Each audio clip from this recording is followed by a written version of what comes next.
Monsieur le président, monsieur le ministre, monsieur le président de la commission des lois, madame la rapporteure, mes chers collègues, notre pays peut compter sur une fonction publique de grande qualité qui s'inscrit dans une tradition ancienne de probité.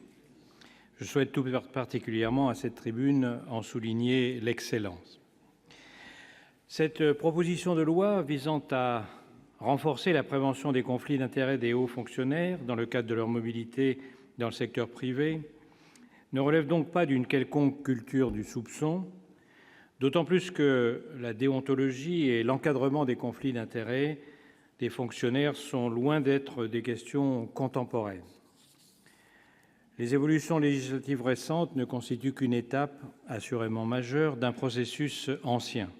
L'émergence de principes déontologiques et d'un point de vue historique concomitante de l'apparition d'une catégorie d'agents spécialisés au service de la couronne. À titre d'exemple, l'ordonnance de Saint-Louis en 1254 sur la réforme de l'administration et de la police du royaume consacrait déjà le principe d'intégrité des agents publics.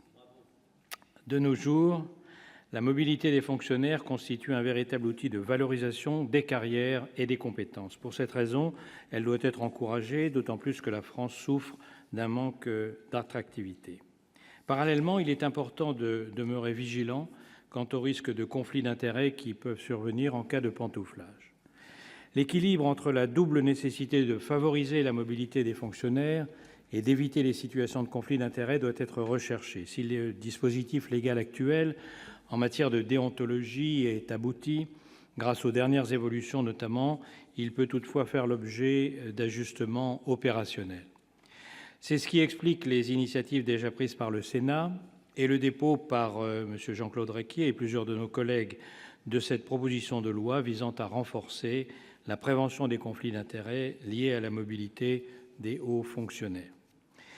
Si je souscris à l'objectif d'une prévention renforcée des conflits d'intérêts, ce texte appelle néanmoins un certain nombre de remarques. Tout d'abord, il apparaît difficile de quantifier la mobilité des fonctionnaires vers le secteur privé en raison à la fois de l'absence de données et de la définition de la haute fonction publique. Ensuite, on peut regretter que ce texte arrive en examen alors que la loi du 20 avril 2016 n'est pleinement applicable que depuis le 1er février 2017, date d'entrée en vigueur des derniers décrets d'application. Enfin, plusieurs dispositions de la proposition de loi soulèvent des questions juridiques ou pratiques qui risqueraient de réduire l'attractivité de la fonction publique sans pour autant permettre d'atteindre efficacement l'objectif recherché. Tel est le cas des articles 1er, 2, 3 et 6 que la commission des lois a supprimés à l'initiative du rapporteur. La commission a également modifié les articles 4, 5 et 7 pour en affiner le périmètre d'application ou pour en clarifier la rédaction. Elle a enfin introduit un article 4 bis tendant à rendre obligatoire la publication des avis de la commission de déontologie de la fonction publique selon les modalités que celle-ci fixerait. Je souhaite m'attarder sur cette disposition car la question de la transparence est ici centrale. Cette initiative répond à la préoccupation des administrations qui regrettent la méconnaissance des avis de la commission de déontologie n'en étant pas destinataires.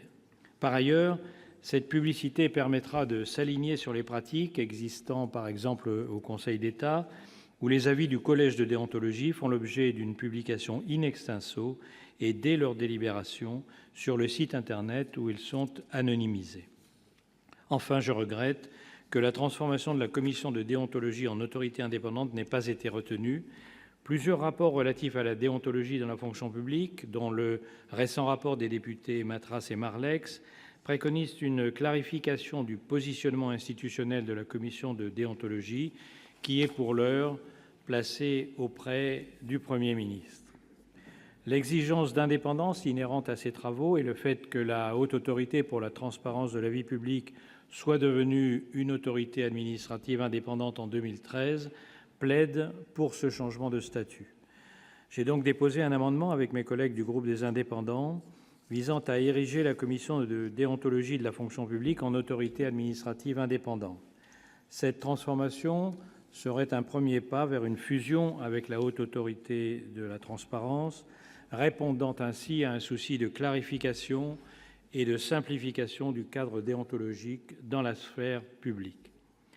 Avant de conclure, je souhaite saluer l'objectivité et l'impartialité du rapporteur, Josiane Costes, qui a guidé l'ensemble des travaux.